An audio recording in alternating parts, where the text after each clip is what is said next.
edição do crítico, com o tema Desenvolvimento e Paz em Tempo de Conflitos.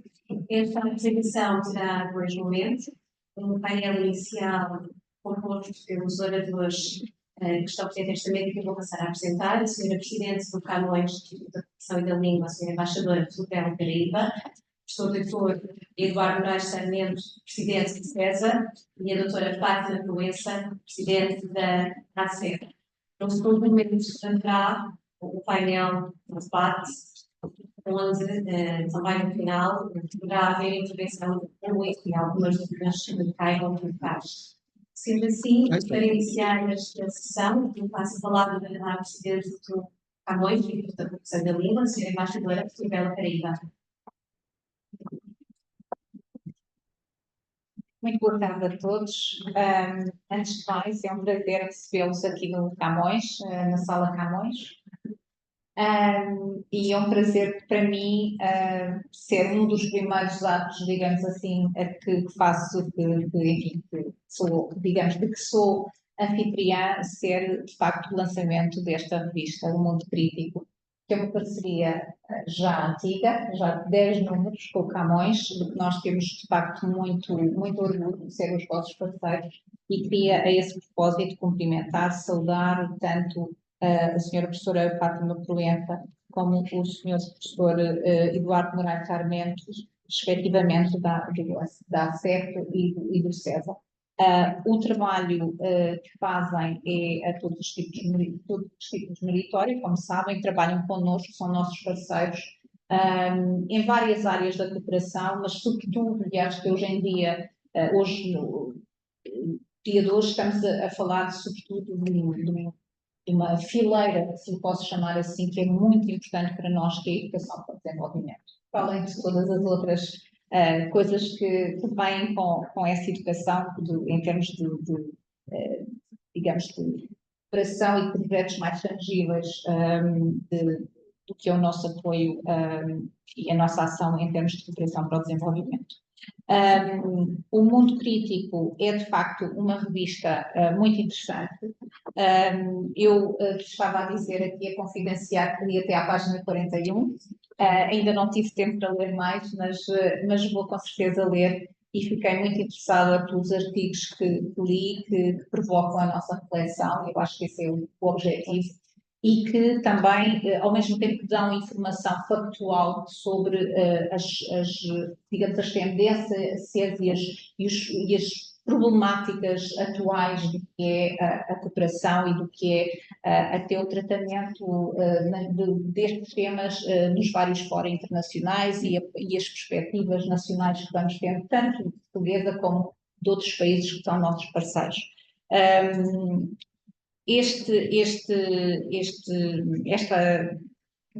Esta edição, este número do Mundo Crítico, que de facto tem este nome de desenvolvimento e paz em tempos de conflitos, que já de si nos provoca, não é? É de facto financiado por esta linha de apoio a projetos de ONGs de educação e desenvolvimento e constitui um dos produtos do projeto Alfabeto da Cooperação, que decorre igualmente com o apoio deste Instituto. E gostaria de salientar que esta é uma revista científica, deve ser a única publicação subordinada aos temas de cooperação e desenvolvimento, e tem uma relevância particular em todas as temáticas, aliás, que aborda, e que nos servem às vezes quase como roteiro para pensarmos sobre aquilo que é a ação do Camões no terreno. Eu gostei também, partilhei isto agora mesmo, gostei particularmente destes diálogos imperfeitos. Eu gosto de imperfeição. A imperfeição é uma coisa que nos provoca mais do que a perfeição. Já é uma coisa de produto acabado. A imperfeição é um espaço, de facto, de diálogo, e eu acho que é um espaço de crescimento. E nestes mundos, ou neste mundo atual, que para além do conflito, é também um mundo cada vez mais que nos parece, que se nos apresenta como um mundo de certezas absolutas. Eu acho que esta imperfeição do diálogo é algo que nós devemos, enquanto Camões, alimentar. Faz parte desta ideia de pensar os temas da cooperação. Fiquei muito interessada, aliás, com o que a professora Fátima Proença me disse, sobre esta questão de pensarmos de sabermos o que é que as pessoas pensam da cooperação. Hoje em dia, no mundo que temos hoje, em que a geopolítica entra aqui em todos os aspectos da nossa ação, como com letras maiúsculas, não é? Há geopolítica em tudo, na cooperação e, infelizmente, às vezes também no humanitário. E, portanto, estas questões, de facto, são questões que uma publicação como o Mundo Crítico nos permite debater e refletir. Eu ia falar um bocadinho sobre, ia mencionar a confluência destas várias crises, o quanto contribui para o agravamento da situação humanitária, e a necessidade que nós, governo português, que nós, Estado português, digamos assim, e Camões, notamos de abordagens abrangentes, mais robustas, sob pena de assistirmos a este agudizar dos conflitos.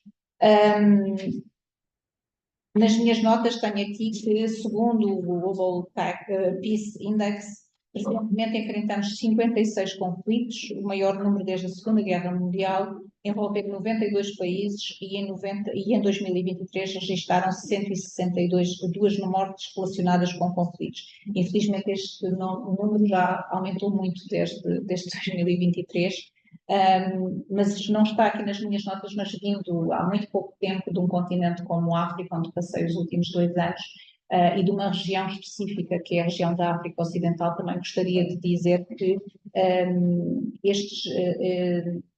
para além dos conflitos, o outro assunto que eu acho que é muito importante nós hoje refletirmos é também sobre a visibilidade dos conflitos. E há conflitos que são completamente invisíveis, e no Sahel a maior parte deles, enfim, todos o Norwegian Refugee Council tem, aliás, uma publicação que fala sobre estes conflitos que não são visíveis, que não há muita visibilidade de mídias internacionais, nos processos de paz, e isso essa diferença de abordagem em relação aos conflitos é também uma temática que me interessa quando me refiro e quando penso sempre nestes conflitos, também quais são os mais visíveis, de forma é que nós abordamos uns e outros, também não só do ponto de vista diplomático e dos esforços de paz, mas também do ponto de vista da cooperação, do apoio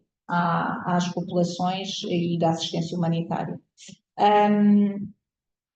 Gostava também de terminar dizendo-vos que, de uma forma geral, a cooperação para o desenvolvimento, como sabem, do Camões é tratada com base naquilo que são as agendas conhecidas, a Agenda 2030, desde logo, a Agenda da Ação da Addis Abeba e também os Acordos de Paris, no que diz respeito à mitigação, à atuação relacionada com a mitigação dos efeitos das alterações climáticas.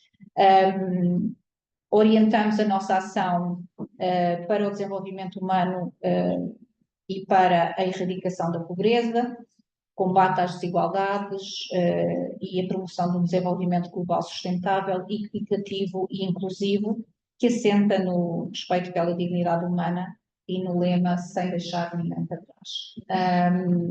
Temos, como vocês sabem, uma estratégia de cooperação que 2030 tentamos, através da nossa ação, concretizar no dia a dia.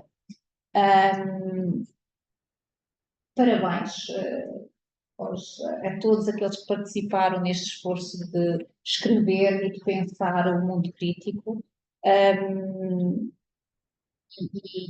E eu espero que esta seja apenas a 10ª vez de muitas outras vezes que virão em que o Camões dá as boas-vindas e acolhe a apresentação da vossa revista.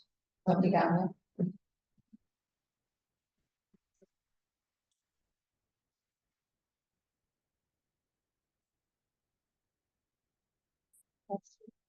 passados. Não, é tudo a seguir. Muito obrigado. Ok. Boa tarde a todos. Antes de mais, muito obrigado por nos acolher nesta magnífica casa, para este evento tão importante e tão interessante. E parabéns pela colaboração que tem sido dada ao longo dos anos neste e noutros assuntos que o Camões nos tem presenteado. Também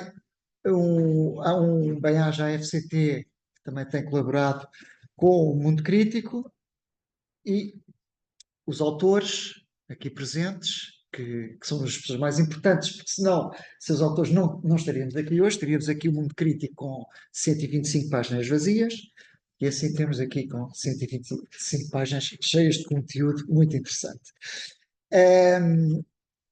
Nós, como o próprio nome diz aqui, desenvolvimento e paz em tempos de conflitos, de facto, nós estamos num mundo global, num mundo desafiante, num mundo preocupante. Há oportunidades, há desafios, há medos, há receios, nós não sabemos para onde é que vamos. O que é que isto significa? Que nunca, como hoje, a cooperação foi tão importante. A cooperação, a diplomacia e tudo mais. O que é que acontece? Assuntos como, por exemplo, cidadania, as questões da solidariedade, direitos humanos, direitos das mulheres, o desenvolvimento económico, social, ambiental. Aqui não é para juntar com a sustentabilidade, mas é mesmo o desenvolvimento per si, cultura democrática, a erradicação da pobreza. Estes e tantos outros assuntos são, hoje em dia, fundamentais e, de facto, nós temos que os equacionar para poder viver num mundo melhor. O que é que acontece?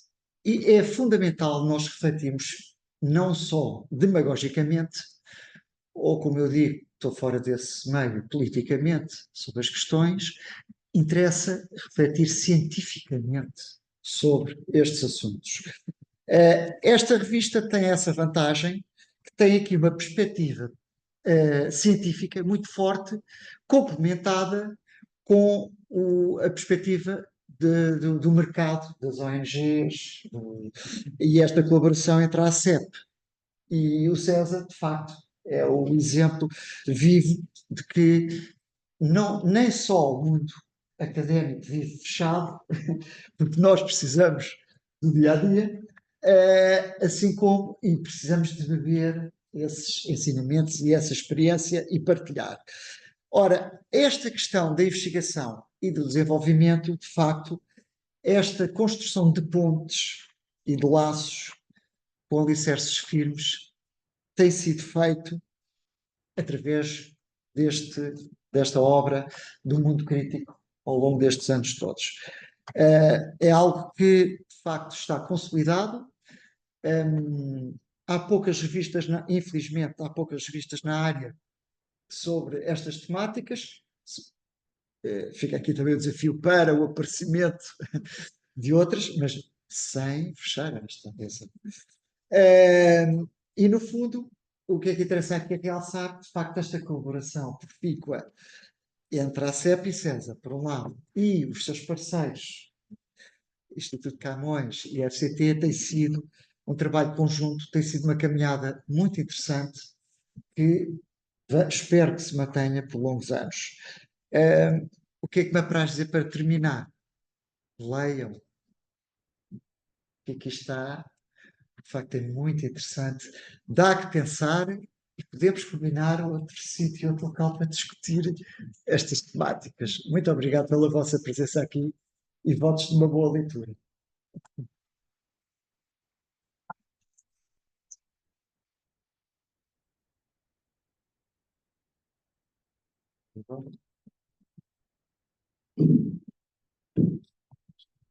Obrigada. Eu vou ser muito breve. Nós todos estamos à espera da vida Sara para continuarem a conversa imperfeita, torná-la mais imperfeita ainda, se possível.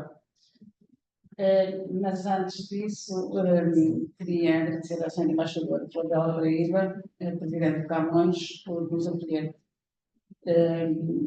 com esta generosidade desta sala, este cemitério.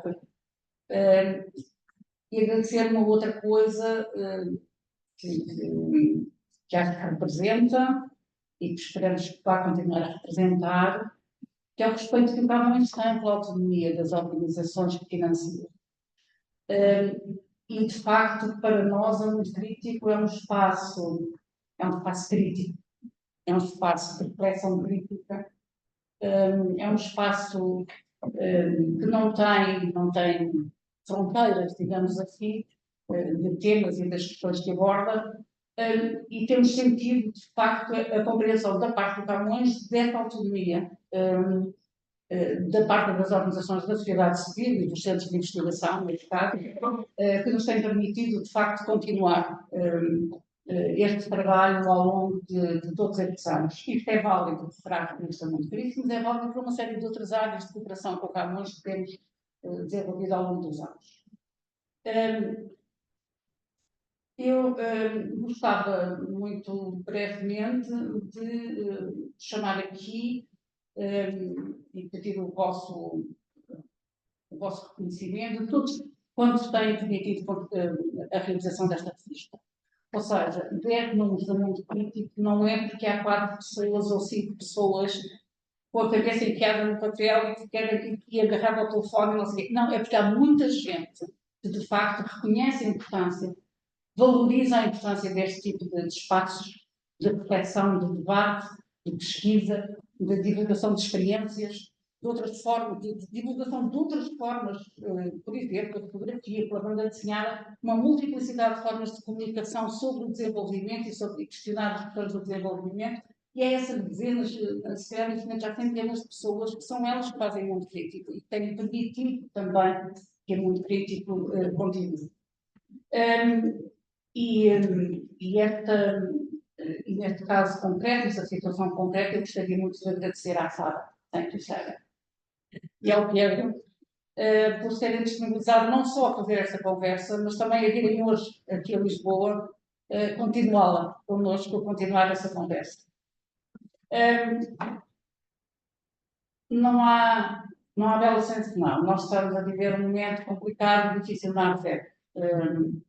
Há 4 ou 5 dias atrás, a fundadora da ARCEP deixou-nos. A Fátima Belo, todos conheciam como Kika. A Fátima Belo deixou-nos há 3 dias atrás. Ela foi a mulher que sonhou a ARCEP com mais 2 ou 3 pessoas no início dos anos 90, num papel completamente diferente daquele que hoje é a ARCEP, porque a ARCEP procura também ir-se renovando e ir respondendo aos desafios dos tempos que iam mudando. E sentimos sempre na Fátima Belo e na Kika a pessoa com um grande sorriso, uma grande capacidade de se indignar e com uma solidariedade e uma amizade permanentemente disponível para continuar connosco, mesmo nos tempos complicados, muitos anos complicados que foram os anos da sua vez. E, portanto,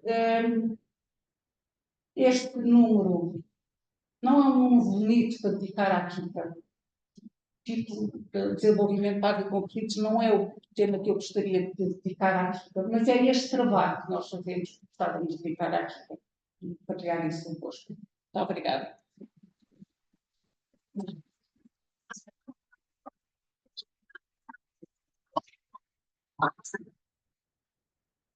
Vai tentar e dar as boas-vindas ao dicionário.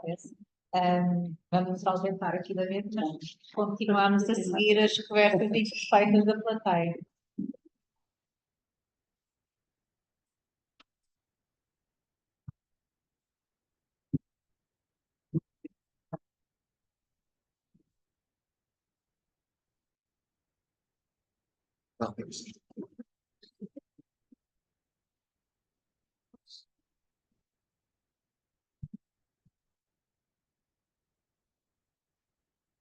Convido então para este painel de perfeitas Sara Martins, investigadora italiana em estudos africanos, Pedro Rosa Mendes, especialista em direitos humanos e ação humanitária. Este painel será moderado pelo jornalista Nuno de Almeida.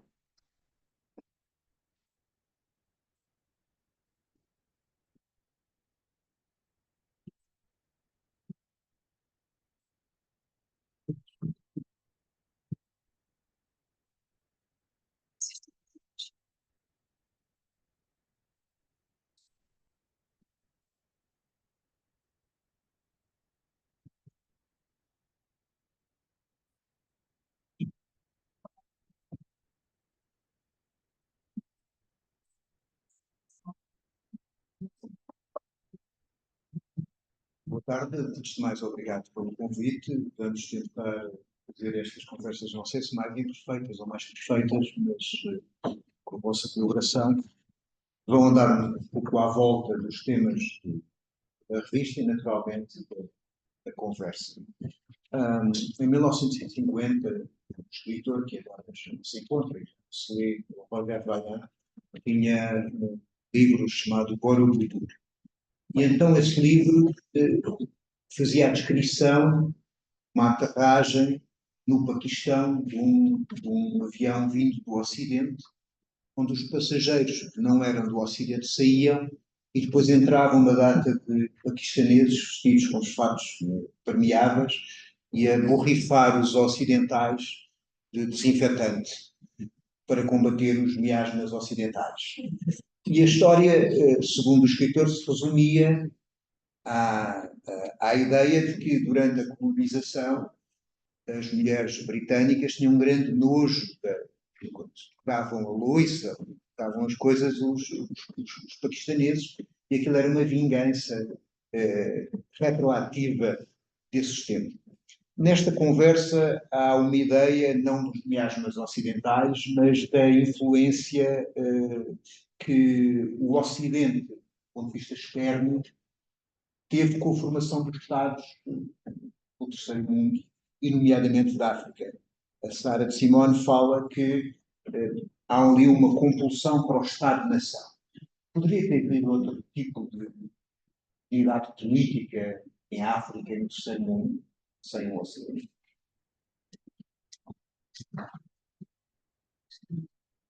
Muito rápido, eu volto a falar.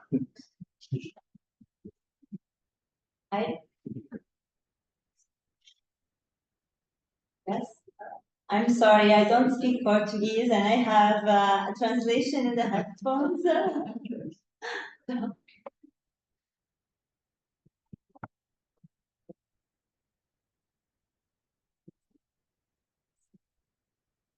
Thank you. Thank you very much for inviting me, first of all. I'm very happy to be here. I am not sure how the translation is going to work for the audience. Okay, fine. Great. So, yes, this is one of my themes about state building and state formation in Africa, but this is, I think, true for the whole of the post-colonial world. We talk about states, when we talk about states, we talk about something that historically and conceptually developed in Western Europe, and then this idea was applied to all over the world following colonialism. So basically, whereas European states were formed over time, over centuries, I would say, post-colonial states were created abruptly after the end of colonialism, with a set of institutions and a set of laws and an infrastructure that looks like a modern state, but it doesn't always function as a modern state. And this is because the whole range of political processes that were ongoing in these places, they were concealed maybe by colonialism, but never stopped and continued evolving, also incorporating colonial ways of ruling. And these processes of power accumulation, this is what I call state formation, in opposition to state building. So state building is what happened, creation of infrastructure, of institutions, of laws, and state formation is the actual accumulation of power. These two things went together in Europe to some extent. They did not go together in post-colonial world, and particularly in Africa. And this is why we see a lot of dysfunctional states, a lot of states that work in a way that does not reflect what we would expect to find in the ideal typical modern state. Instead, what we find is a number of actors that compete for accessing powers, but of course, they need to keep in mind that the way to access power is to capture the state. And this is why we have a lot of struggles over the actual control of the state. It's not by chance that African states, for example, never really questioned the colonial boundaries after the end of colonialism, and also that even at the present moment, except for some specific situations, we don't really find claims to secede or for independence. Of course, we do have some of these cases, but mostly it's about groups seeking to capture the state and to control power and the resources that come with it. Quando nós vemos os Estados coloniais, eles são a régua esquadra, são mesmo as fronteiras, se não tiverem um rio, podem ser uma régua. Esta criação de uma legitimidade de um Estado e de um país, que foi herdado do colonialismo, tem que ser, tu vais a apelar às tuas características de romancista, tem que ser recriada. E mesmo no Ocidente assim o é, não é? O Hobson tem um livro em que diz que a saia dos escoceses foi inventada a partir de um comerciante que os vendia, não é? Não era uma tradição. Como é que se dá esse processo? Como é que tu tens esse processo em África? É que é possível manter povos muito diferentes dentro das mesmas fronteiras e criar uma legitimidade comum? Obrigado pela questão, Nuno. Deixa-me apenas agradecer, obviamente, à CEP e à Fátima, em particular, e também dizer que é um grande prazer estar aqui na casa do Instituto. Obrigado também, embaixador. Há uma dicotomia, e usaste na tua pergunta o termo Estado frágil. Eu passei parte da minha vida, obviamente, a cobrir conflitos, sobretudo na África subsaariana, e decantando alguns elementos do que eu tentava perceber que estava em jogo, e em muitos anos de continuada ignorância, não é? São sítios onde há sempre uma estranheza e uma não pertença para perceber o que é intrínseco nas dinâmicas de conflito neste país ou naquele. Algumas permanências começaram a parecer-me cada vez mais semelhantes a processos que não são exclusivos, digamos, do Estado pós-colonial e que provavelmente a partir do final da Guerra Fria, à vista desarmada, começaram de novo a operacionalizar-se no espaço europeu. Por exemplo, em sítios como a antiga Jugoslávia, mas não só. Para mim é importante, quando discutimos a formação do Estado e de um modelo muito homogéneo, penso que está em jogo, e isso talvez tenha sido das pouquíssimas coisas que aprendi de muitos anos no espaço lusófono também, incluindo aqui Timor-Leste. Acabámos todos de celebrar um aniversário redondo dessa escolha, e a tua questão tem a ver com o motivo por que me dei ao trabalho, entre aspas, de escrever um romance de 400 páginas à volta exatamente disso. Será que o utensílio identitário de nações ou de grupos sociais tem que ter como única expressão um Estado, e um Estado do modelo colonial? E para mim a resposta seria objetivamente não. Ainda voltando ao espaço europeu, é interessante colocar em contraste as diferentes formas de afirmação e de construção de periferias nacionais em relação ao centro, incluindo dimensões políticas, constitucionais, dimensões socioeconómicas, dimensões de cultura e de língua, contrastado, por exemplo, o que foi a história contemporânea do projeto da Jugoslávia, de Tito, e o projeto da Espanha franquista até à transição democrática. E é muito com esta lente dos utensílios um pouco imaginários que eu olho para os tais Estados frágeis. Se calhar o grande equívoco é pensar que em qualquer sociedade que a soberania política total, com algumas coisas que vão à DEC, um exército, umas forças armadas, talvez uma companhia aérea, etc. Uma pequena literatura e talvez um cinema, portanto, alguns gadgets de um novo Estado, e confundir isso como a forma mais eficaz de gerir a nacionalidade ou as nacionalidades e as identidades. E acho que esse é um equívoco que custou caro a muitos Estados jovens e cuja fragilidade está exatamente aí. De pensar provavelmente uma homogeneidade fictícia à volta de um Estado soberano e de uma construção constitucional.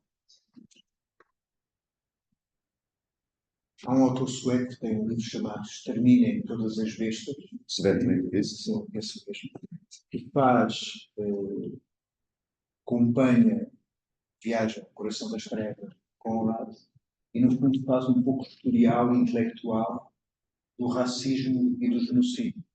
A tese dele é que o Holocausto não é nenhum desvio à razão, está inscrito no cerne da cultura europeia e da forma como tratou os elementos nativos, etc.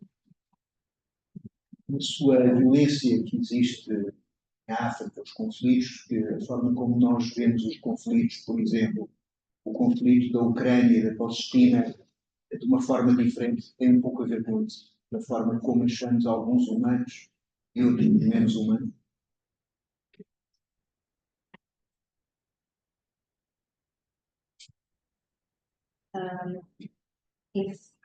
So I think this is not an easy question to answer. I would say that that in any culture, in any society, there are traits that can be interpreted as violent and as exclusive. It's not.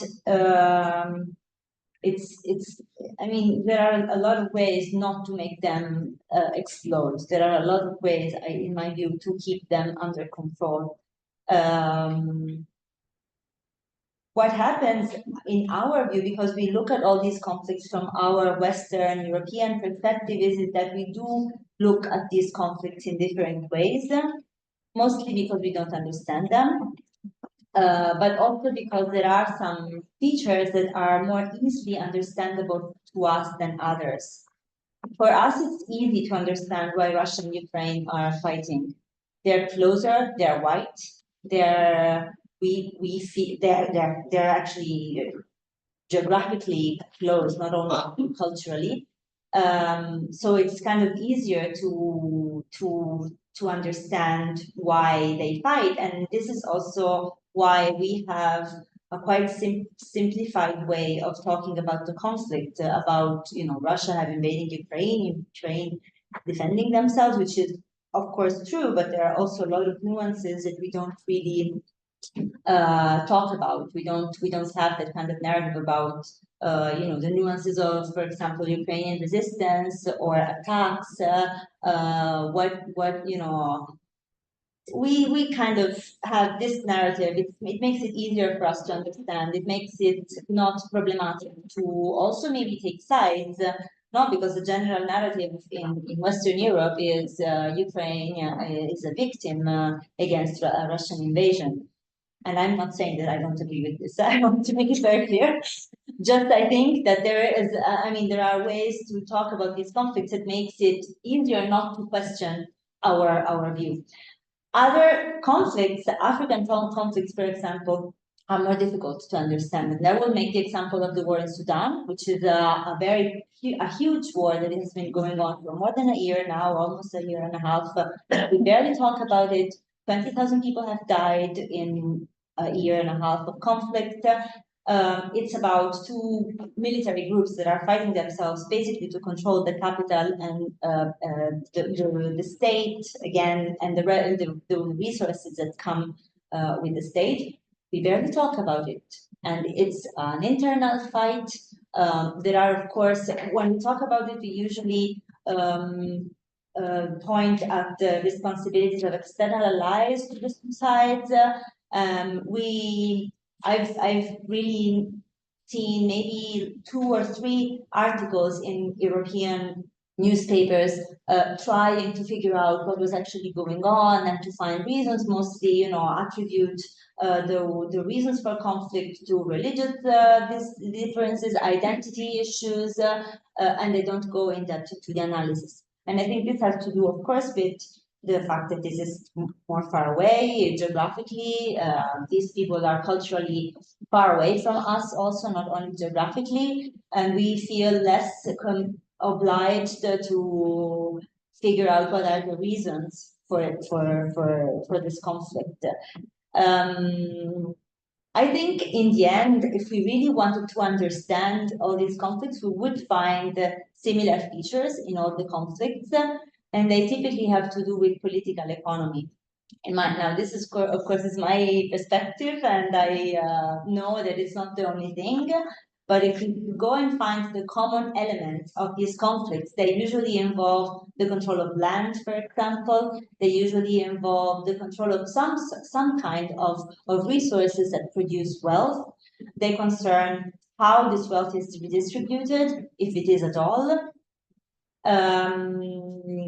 And issues concerning wealth distribution usually go together with the control of political power, and so this is also what people fight on. And this is true in all the conflicts, because in the Russia-Ukraine case, in the end, this is about also land and resources. If we look at Israel-Palestinian conflict, this is about land and resources. If we look about Sudan, again, same thing, and a lot of others. And then, of course, there are some other features that characterize this conflict, and these do have to do with identity. So I don't want to say that identity is not important in this conflict. Identity is a very powerful tool to mobilize people everywhere in the world, and in every time in history. It has always been the case, but it is not the feature. It is not the element that causes conflict. It is not it's not. I don't think it's true that a very diverse, ethnically diverse country, for example, is more likely to go at war than one that it is not. It's mostly about how that identity is is used instrumentally from who controls power and wealth, and this is why identity becomes important in these conflicts, to my view. Posso fazer uma pequena uma nota de Aliás, rodapé? o meu sonho é prescindir da moderação. É só evitar as perguntas difíceis de todos. Obrigado por trazeres um dos autores europeus contemporâneos mais interessantes, o Sven Lindqvist, que está traduzido em português, demorou alguma coisa. É interessante a análise que ele faz no Exterminate of the Brutes. O Sven Lindqvist, que eu aliás entrevistei em Estocolmo, numa outra vida, ele viaja no espaço fisicamente. Há uma inscrição de registro de viagem, quase de reportagem, na maior parte dos livros dele. para poder viajar no tempo e na história. No caso do Exterminator the Brutes, o sítio onde se inscreve a viagem dele e o ponto de inserção da reflexão sobre a origem da ideia e da credibilização do genocídio como instrumento legítimo de poder e de dominação é, no Sudão, a Batalha de Omdurman, do outro lado do rio, em Provavelmente Khartoum. morreu o único branco, não é? Podia ter morrido um branco chamado Winston Churchill, Sim, sim. jovem oficial britânico, que escreveu algumas páginas de memorável racismo sobre a batalha. E de como era quase, enfim, entusiasmante matar os infiéis. O que é interessante, e eu saltava para o melhor livro de Lindqvist, que é, não sei se está traduzido em português, A History of Bombing, e é uma análise da história do século XX, e um bocadinho, digamos, a primeira versão acaba na campanha da NATO no Kosovo, do Kosovo ou da Sérvia em 1999, com uma ideia central que é a possibilidade de, com uma justificação racial de superioridade, de legitimação da violência extrema e do extermínio, para justificar um projeto colonial e imperial. O bombing, digamos, o bombardeamento aéreo, é em detalhe e é penoso a decantação de toda a origem, incluindo em legislação internacional, que permite tornar legítimo esse instrumento de guerra último, que é o bombardeamento aéreo. Desde o primeiro episódio do bombardeamento aéreo, tenho que citar, inventado por um jovem oficial italiano sobre uma aldeia na Líbia, acho que em 1918, 1919. Continuamos a encontrar na Ucrânia, em Gaza e noutros sítios, como na campanha do Kosovo, no Iraque, etc. No Afeganistão, seguramente, e há uma... para quem se interessa sobre, digamos, os aspectos legais da guerra como combate no direito internacional humanitário, há toda uma biblioteca de como da Batalha de Omdurman e dessa ideia de extermínio se chegou a um edifício bastante sofisticado de legitimação da violência até às campanhas atuais. Só fechando isso, digamos, looking back, que há uma possibilidade e uma credibilização do discurso de extermínio e de exercício de violência que continuamos a ter mais difusamente, já não num contexto de Europa imperial, colonial, mas a ideia continua lá, feita com alguns dos mesmos instrumentos. Dos mesmos argumentos, mas para não fugir à questão, tu estás a falar da Jugoslávia, uma das coisas impressionantes na Jugoslávia é que se fizeram sondagens anteriores que se consideravam as populações locais antes da morte de Tito, e 80% das pessoas consideravam os jugoslavas, muitos deles tinham casamentos entre várias nações, e de repente, aparecendo por baixo da pedra, criaram sódios inultrapassáveis. Underground. Sim, o underground. Eles estavam, coitados, a fabricar armas, a pensar que havia uma guerra que não havia. Mas, aliás, eu tenho graça porque agora fui às eleições americanas, em 2016 estava cá o Costurica e perguntaram-lhe o que ele achava da vitória do Trump, e ele disse: sabe, eu sou jugoslavo, a Hillary Clinton não é propriamente uma pessoa da minha simpatia. E então é mostrando que aquilo para nós é óbvio, né?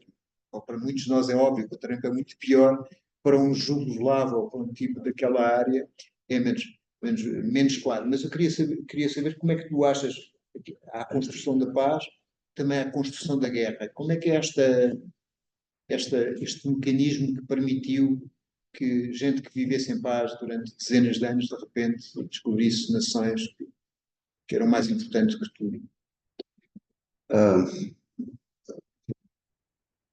ah, para perceber, digamos, é honesto que eu apresente a resposta a isso de uma forma interessada e pessoal, como alguém que casou na Jugoslávia. Portanto, para mim não é um assunto, também é um assunto de ciência política, mas é um assunto de discussão amarga à mesa de jantar, que eu normalmente evito.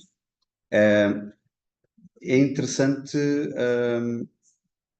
e volto ao caso de Espanha e da forma que eu acho bastante sofisticada e com nuances, a evolução, pois infelizmente já tenho idade para me lembrar das notícias no telejornal nos anos 80, de dia sim, dia não, um atentado da ETA, o que é quase impensável hoje.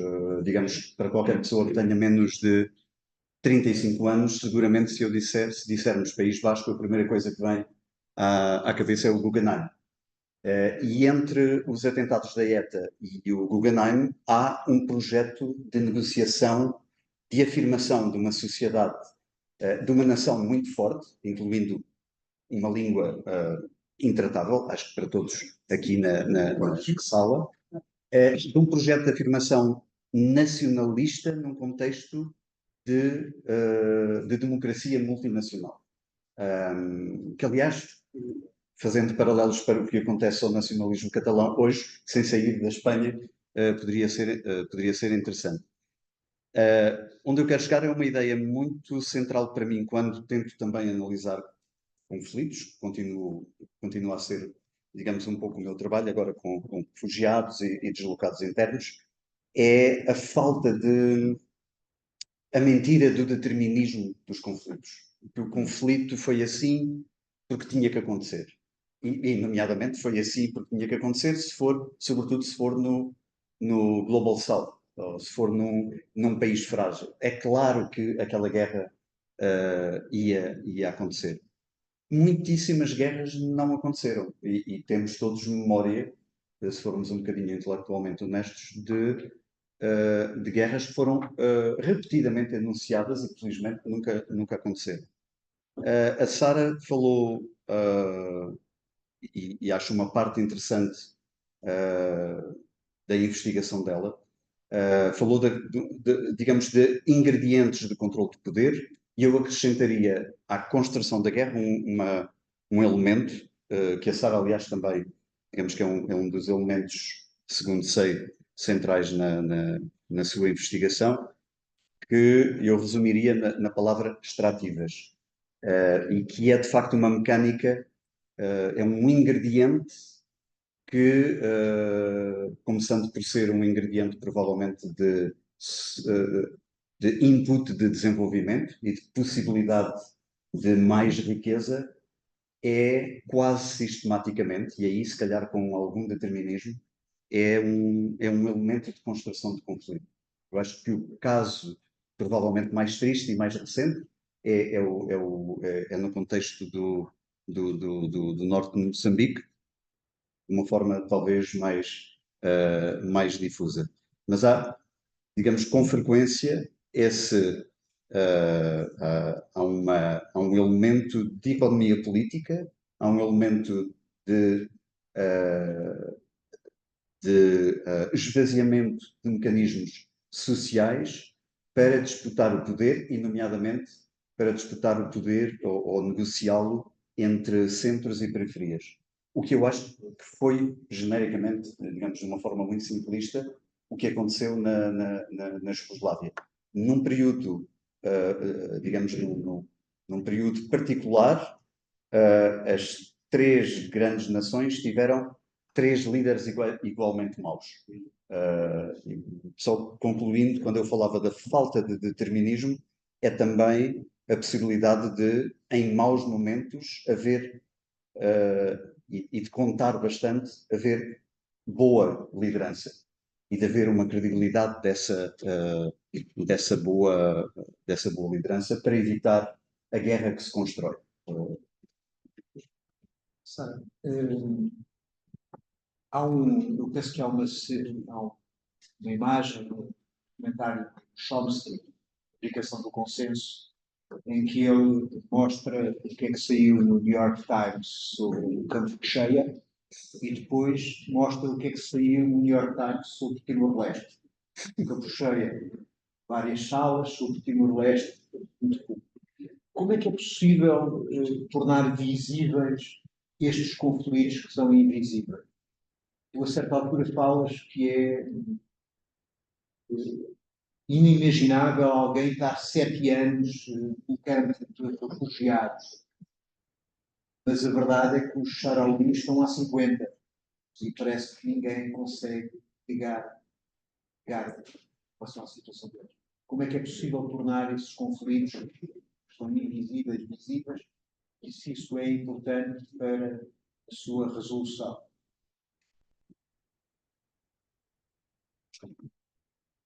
I think that the visibility of conflicts, I mean, the visibility to whom, right? This is the first question that we should ask.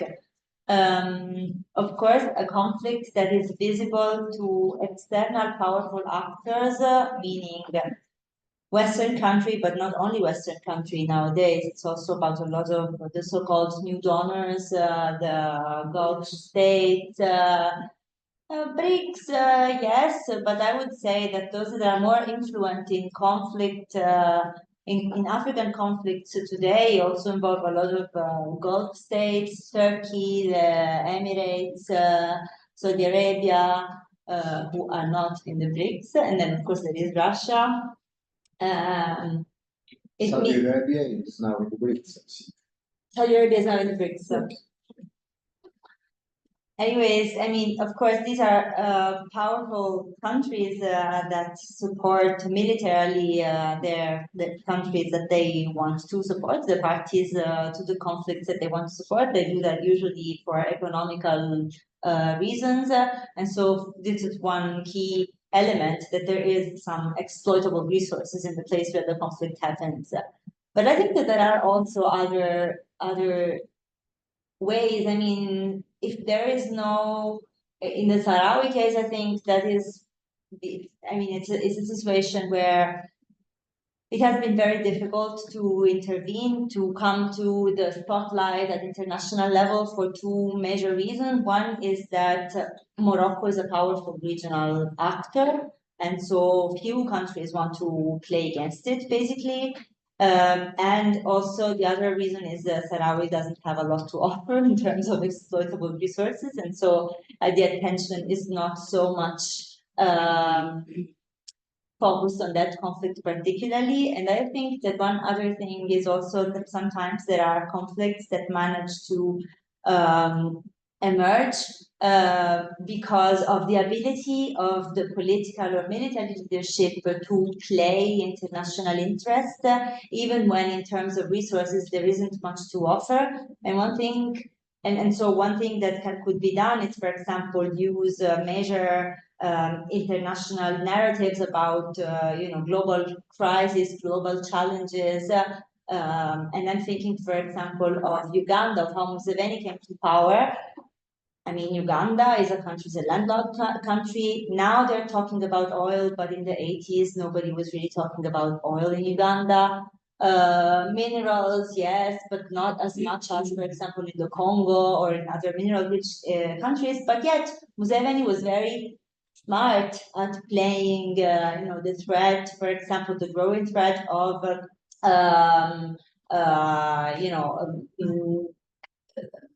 first initially within the Cold War and the Cold War dynamics, but then also later on about the global terror threat. And so it really acted in a way that it became a key ally in the fight to global terrorism. If you go and look in practical terms what this has meant, honestly, to me, not very much in terms of the actual contribution, aside from contributing to maybe some few military missions here and there, but not related to, preventing jihadism to expand. But it was a capability, an ability of the leadership to do this. And so their cause became seen at an international level.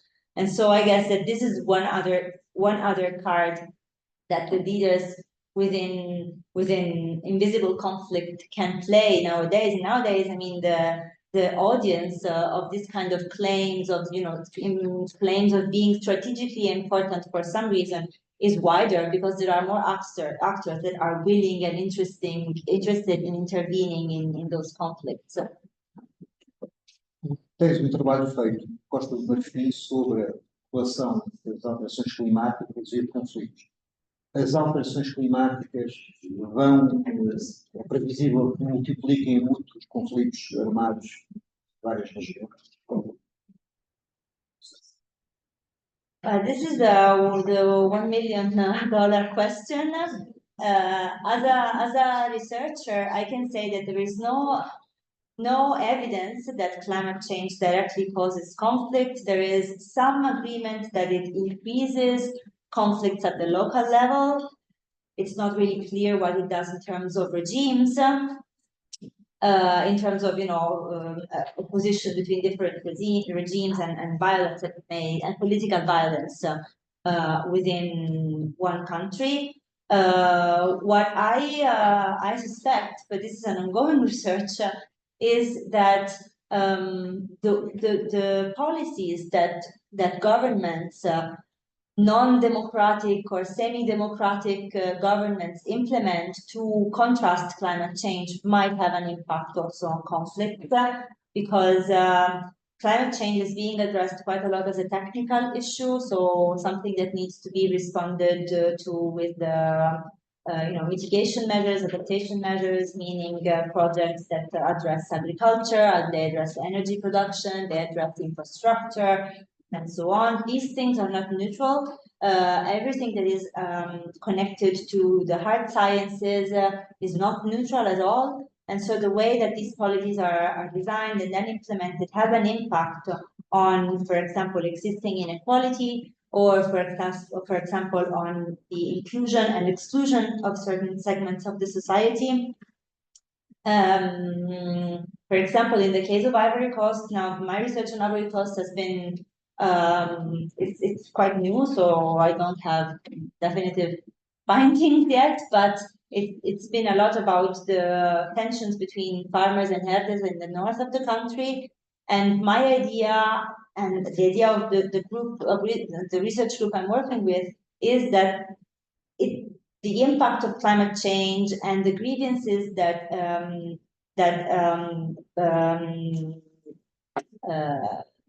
some of the communities that live on the border and that practice cattle rearing might have to do with the fact that they have been completely neglected by developing policies in the past 30 years, maybe. Everything was focused on cash crops agriculture, and nobody paid attention to transhumance, for example, to how herds are moved from one place to another. And this is vital for the subsistence of these people and for the economic sector, I would say, of cattle rearing, because that is an area that, from an environmental point of view, needs this kind of approach. So I would say that, I mean, what I think is that more than climate change per se, it's also how it is tackled by governments. Tu tiveste, enfim, não sei se a qualidade do defeito de ter sido jornalista, e há uma passagem no enviado especial do Evelyn Lowe, que envia um grande jornalista a um país balcânico, na altura era só comboios, e ele adormece e sai num outro país balcânico, que não aquele que ia fazer reportagem, e começa a mandar, na altura era um telex, a dizer que está a haver um conflito, que está a haver uma guerra. Os outros jornais mandam todos jornalistas, não veem nada, mas como ele está a dizer que há guerra, eles começam a dizer que há guerra, e a certa altura cai a bolsa e há uma guerra. Qual é o papel dos jornalistas atuais que fazem na guerra? Outra $1 million question. Durante a questão se foi feliz ou infeliz, se perguntares aos meus pares, tens respostas diferentes. Para mim foi uma experiência obviamente boa.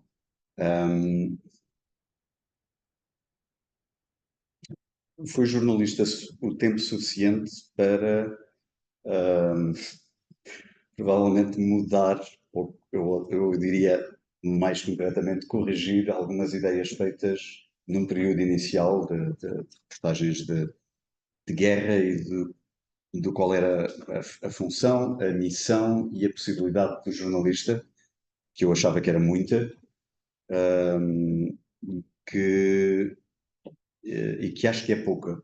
E isto, ou seja, isto é uma resposta de um tempo, não foi há tanto tempo, mas onde a velocidade. Jornalista individual, não do efeito manada. Mas o efeito manada é construído por alguns jornalistas. Eu acho que há uma economia política e há uma rede de poder, no sentido de há jornalistas com mais influência e há órgãos de comunicação objetivamente com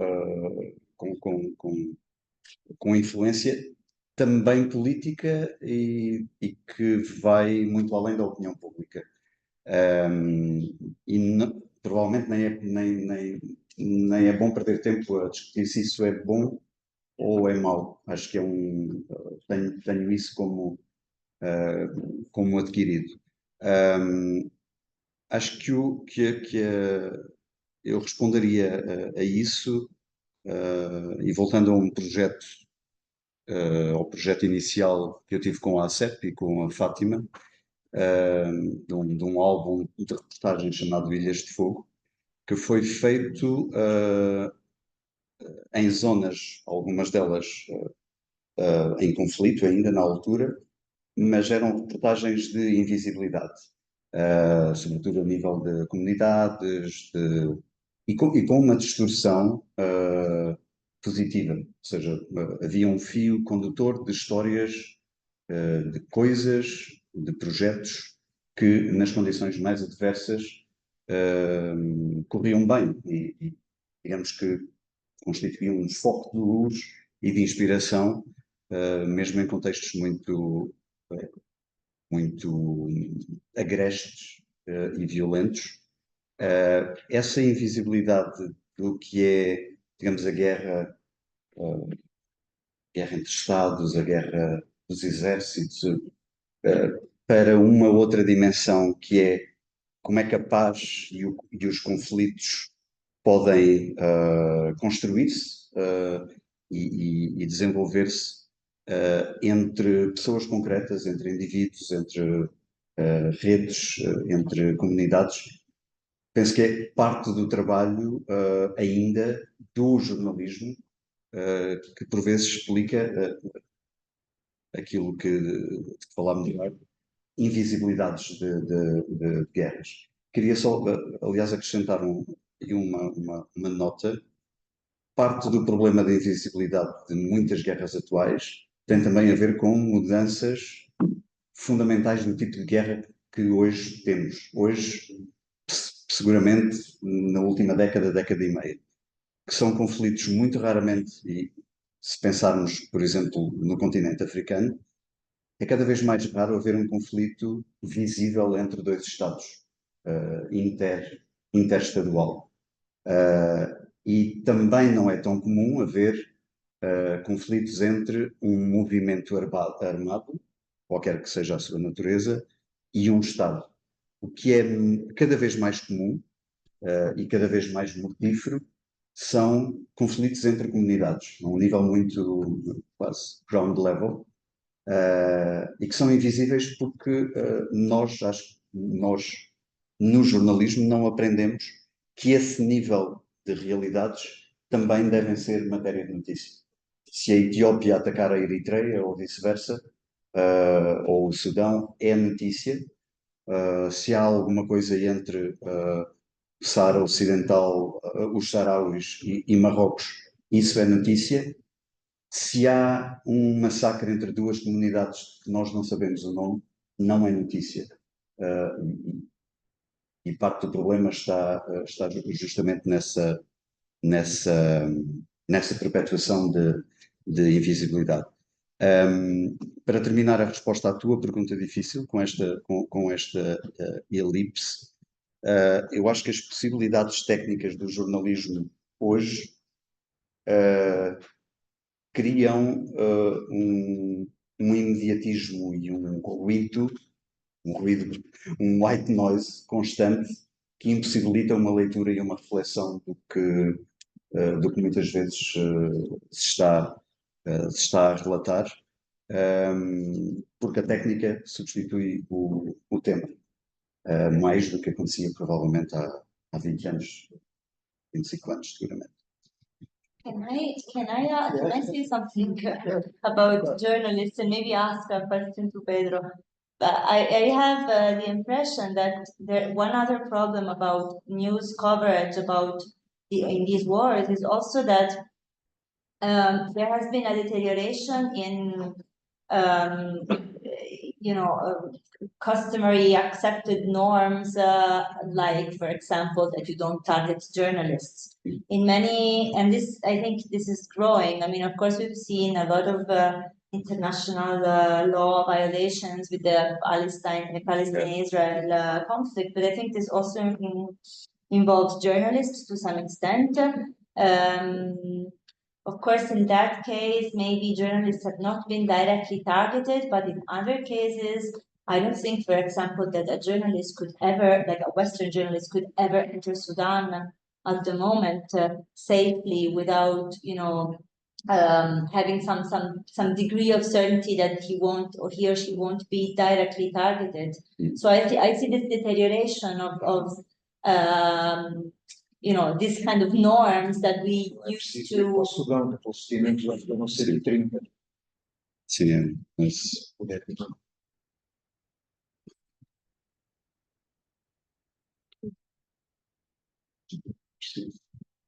Maybe, yes. Yes. So I wonder what Pedro thinks about this. If he agrees that there has been this deterioration of. concordo com essa deterioração que começa na deterioração, ou seja, antes da manifestação de que o jornalista é um alvo legítimo, há uma deterioração da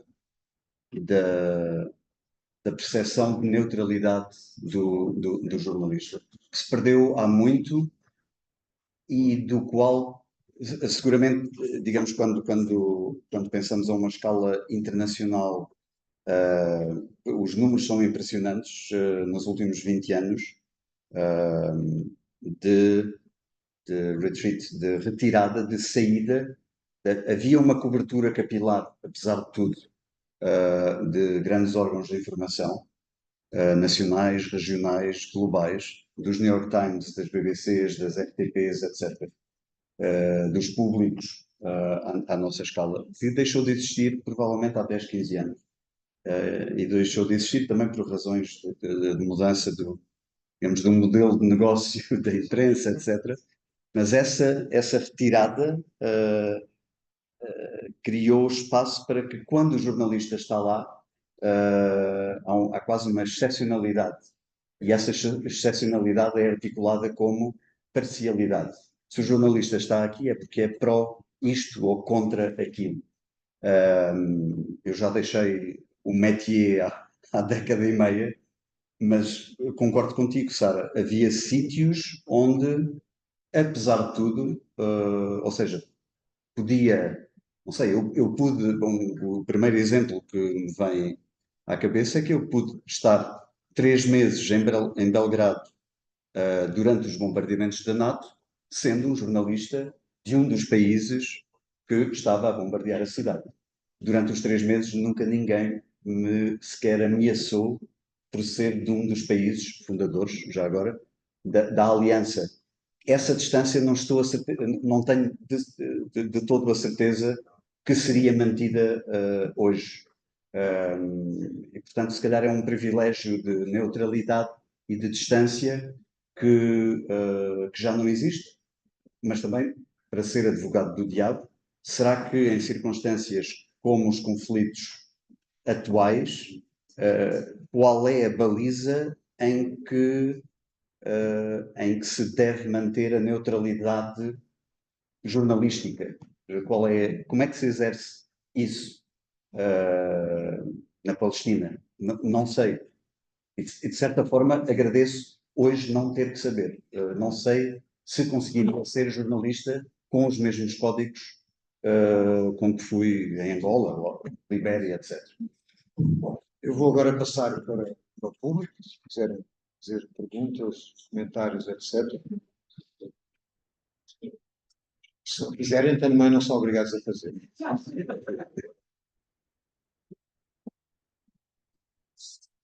Posso gostar porque penso que é sempre difícil conseguir que o público comece a ganhar algo.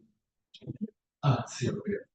Posso fazer uma primeira questão, bem que eu já, portanto, publica estas questões. E a minha questão é a seguinte: o Pedro há pouco referiu a questão das tipologias dos conflitos e a ideia que tem tido para conflitos académicos bastante limitada, que é uma questão em termos das tipologias dominantes dos conflitos, em particular a ideia de que pode referir a um aparecimento de uma predomínio das chamadas novas guerras, que são tendencialmente privatizadas, não ideológicas,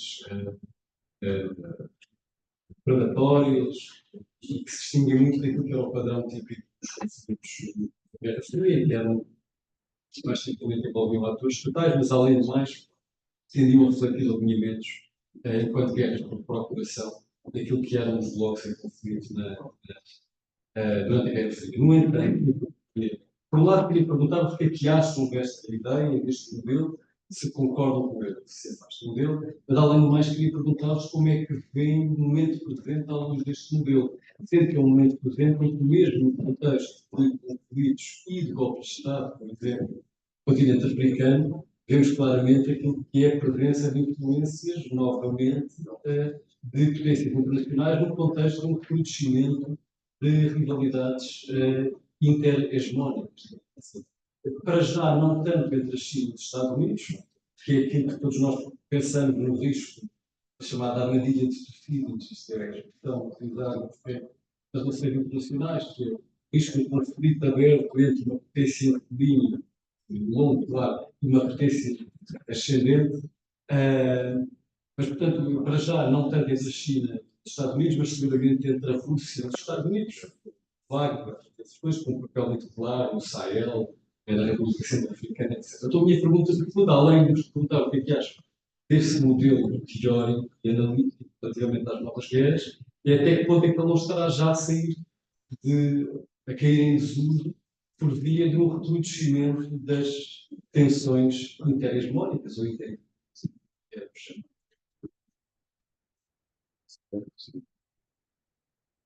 Yes, I hope I have understood everything properly. So, I am not a big fan of the New Wars definition, because a lot of features that we attribute to the New Wars were actually already there, also in the Old Wars. So what we say about the New Wars is usually that they're fought between within states and not between states, and that they're fought by parties that are not so clearly identifiable as either military or civil. So there is a blurred line between the two. I think these features were there, especially if you look at African conflicts, they were there already in earlier conflicts, also during the Cold War. What changed is probably the way they are reported, because we have a lot more news than what we used to have back in the 60s or 70s, and also the way we perceive them, because earlier we thought we looked at all African conflicts like a fight between the two major blocs in the Cold War, also to some extent depriving local actors of their own agency. So everything was only looked at, as a reflection of broader global balances. But if, for example, if you read Che Guevara's diaries from the Congo War, you see that he was telling stories that are exactly the same as what happens in wars that are ongoing today. So, of course, and again, this narrative of the new Cold War that is again very present. I'm not a big fan of that either, because I think that it's a simplifying way of looking at the situation. First of all, because there are a lot more actors that are independent than used to be there during the real Cold War.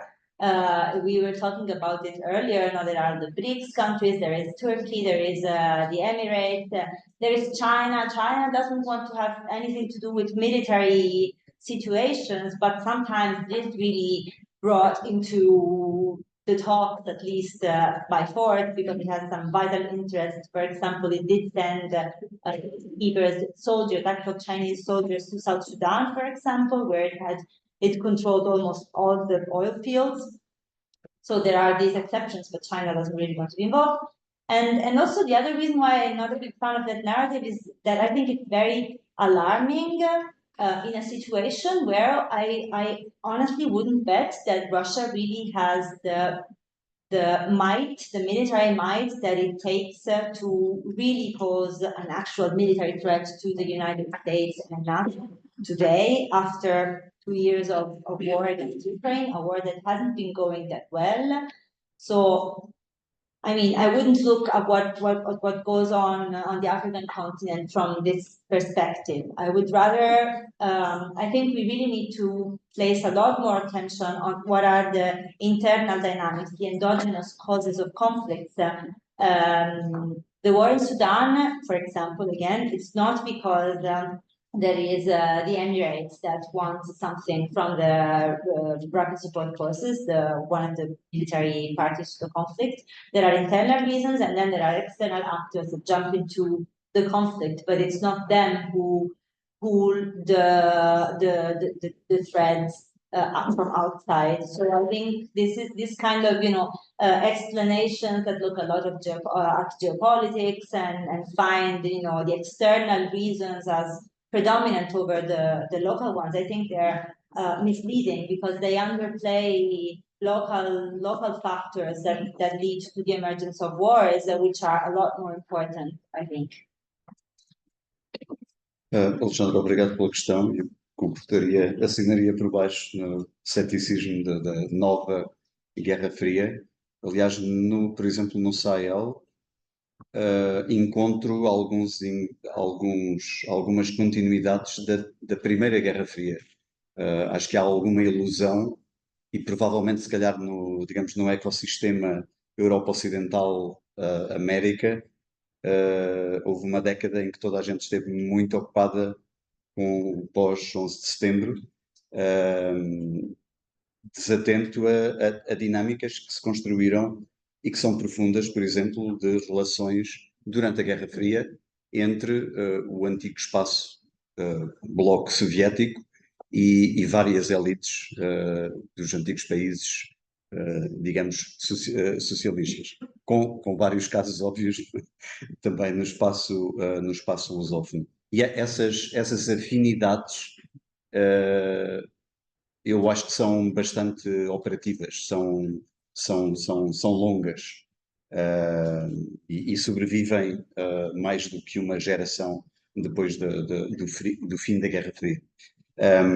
Só para dizer também que quando estava a ouvir a tua pergunta e a lembrar-me de uma das minhas metodologias preferidas de catalogação, digamos, taxonomia de conflito, que é do Heidelberg Center for Peace and Conflict, e que se dá ao trabalho, aliás, de catalogar todos os anos, ou quase todos os anos, os novos conflitos e de os distinguir, sobretudo a nível do que são os ingredientes, não apenas a fenomenologia, mas a natureza do conflito. O que é que o conflito tem atrás? Luta-se por recursos, luta-se por espaço político, luta-se por afirmação identitária.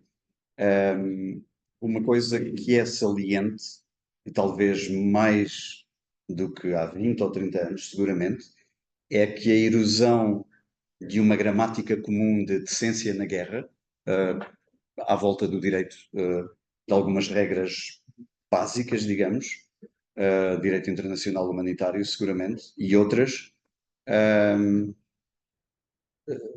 sofreram uma tal erosão que a guerra contra os civis, ou primariamente contra civis, passou a ser o new normal, passou a ser aceitável. E incluindo contra os civis, digamos, dentro do mesmo.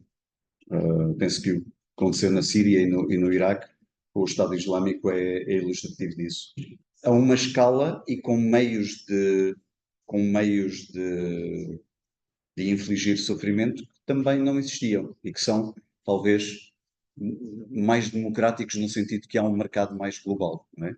Se olharmos para os ingredientes do conflito da guerra na Líbia ou no Iémen, já não é só um bloco ou outro a fornecer determinado tipo de armamento convencional.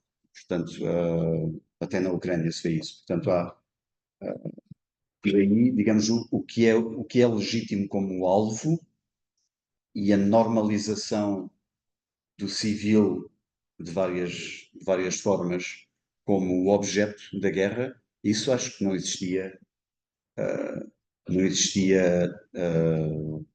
de uma forma, quando existia, aliás, era tão excepcional que havia uma indignação, não é? Srebrenica ou Ruanda, etc. Portanto, era muito localizado, mesmo que fosse de grande escala. E hoje, não tanto.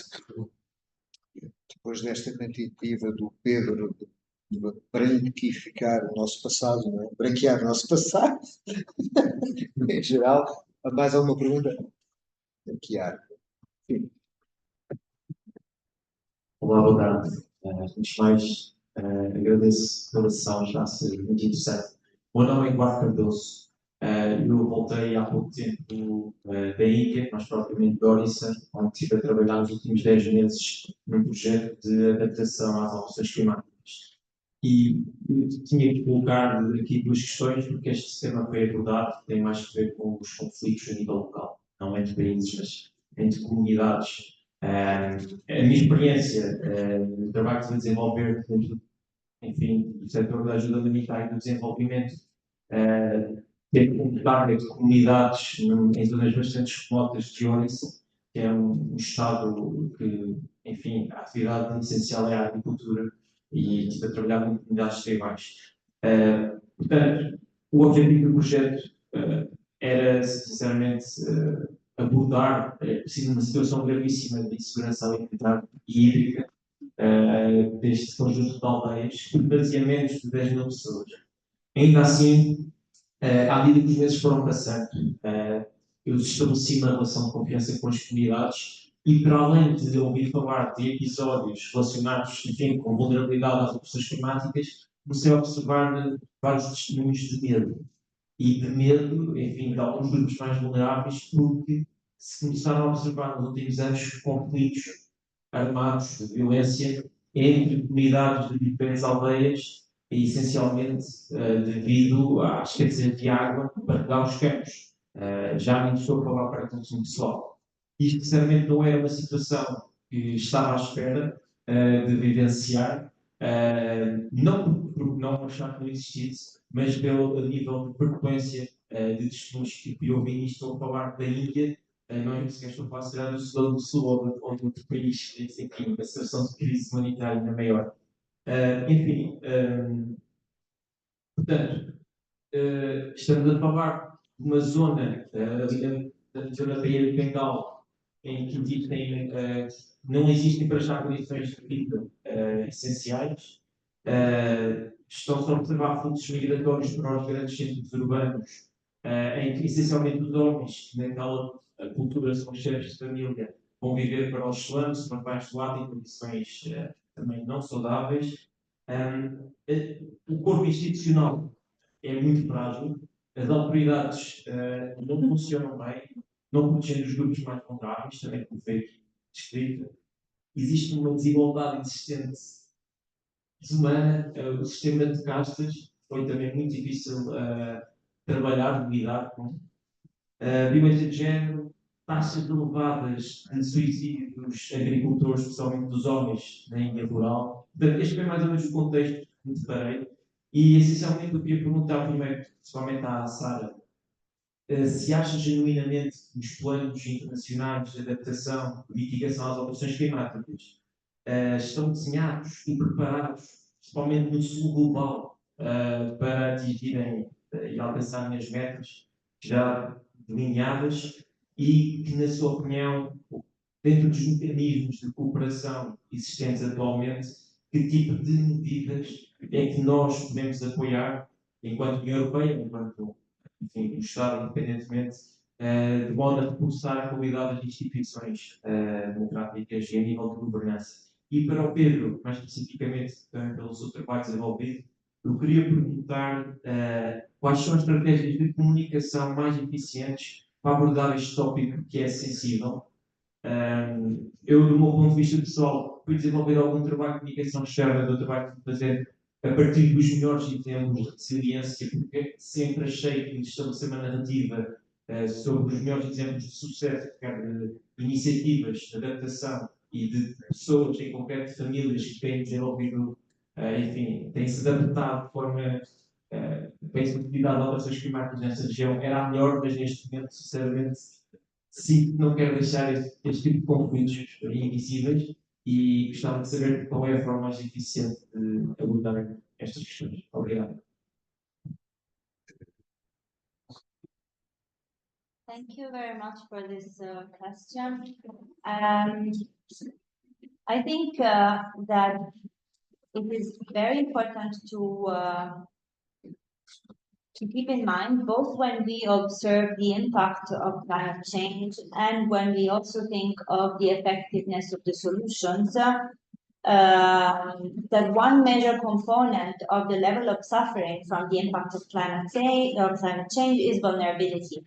So it is the most vulnerable communities that are usually most heavily impacted by, for example, the lack of water. In this case, because they don't have, sufficient infrastructure to bring water from somewhere else. They don't have sufficient purchase power to buy water, for example, from somewhere else.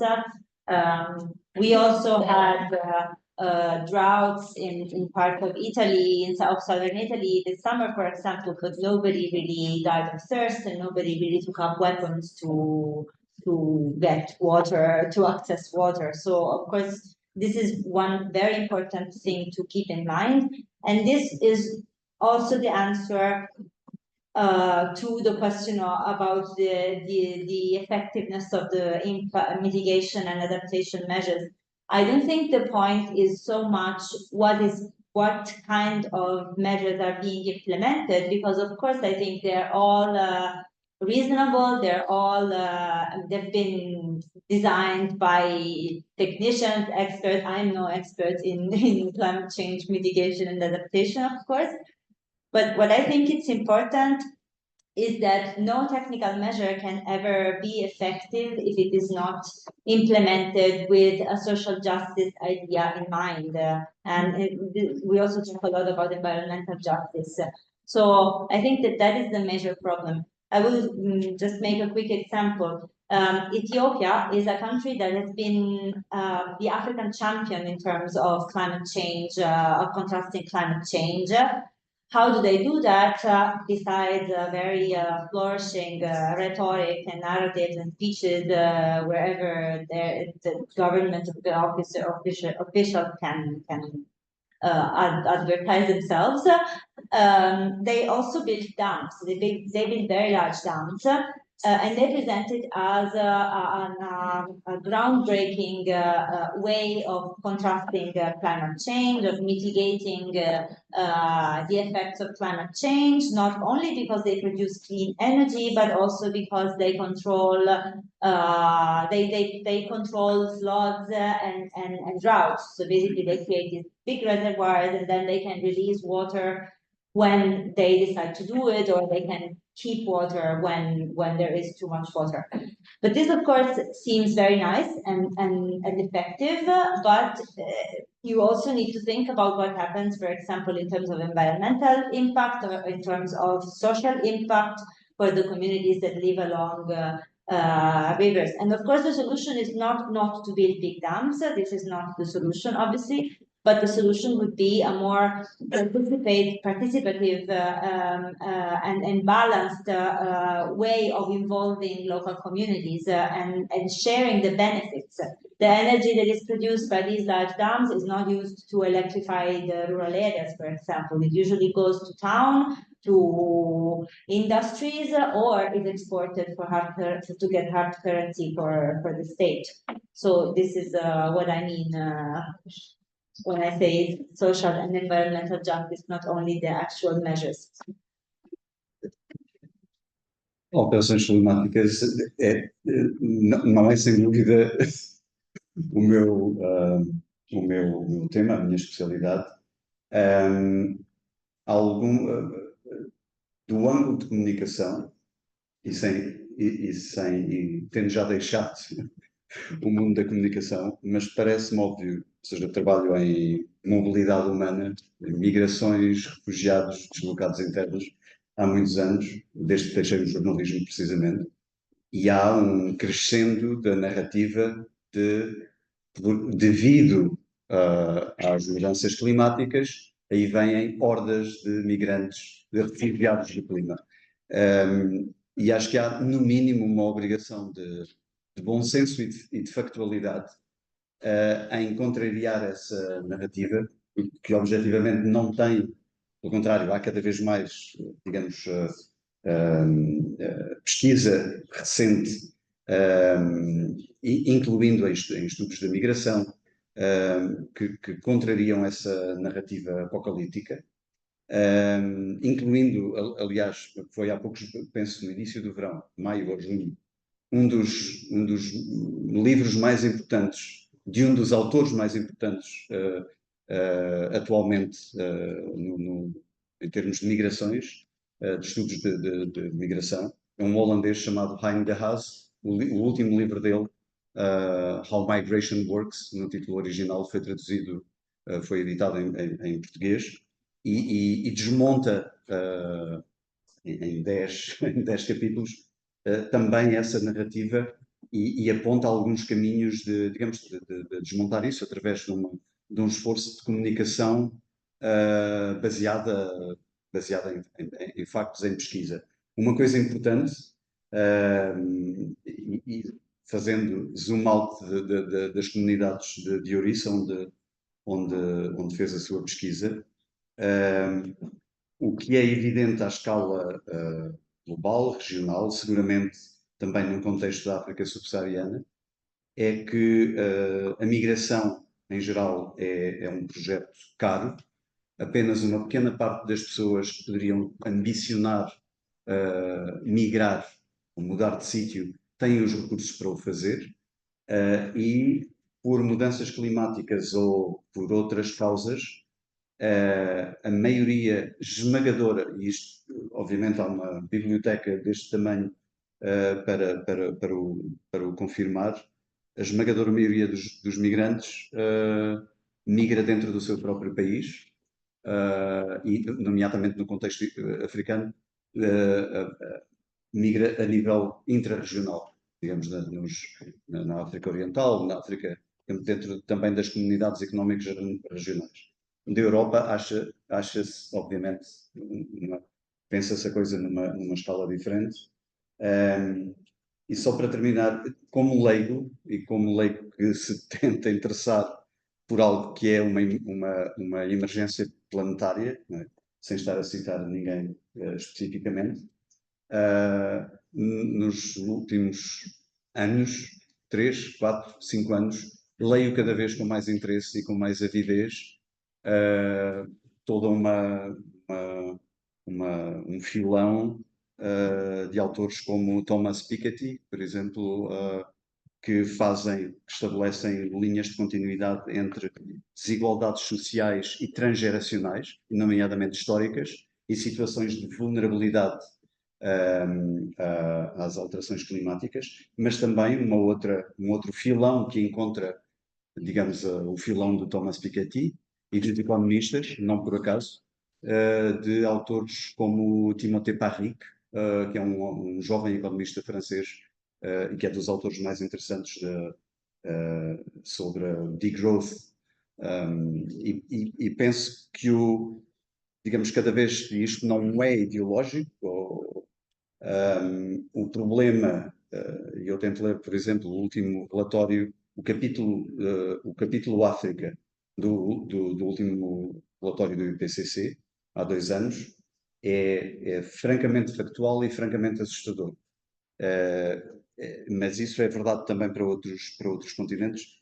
É a evidência de que há uma emergência global que implica uma transição radical do business model planetário e de que não há capacidade política, para alterar curso, e portanto saltamos de copo em copo, tentando medidas de mitigação que me parecem também, como leigo, informado e tento ler, que não chegam a muito, sobretudo nas camadas que são mais vulneráveis. Não vão alterar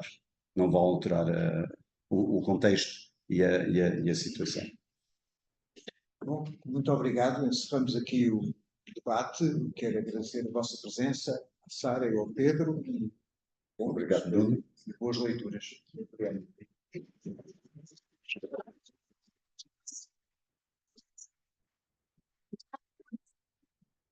Aqui uma referência muito exata do Nuno, sem chamar os dois pelos nomes,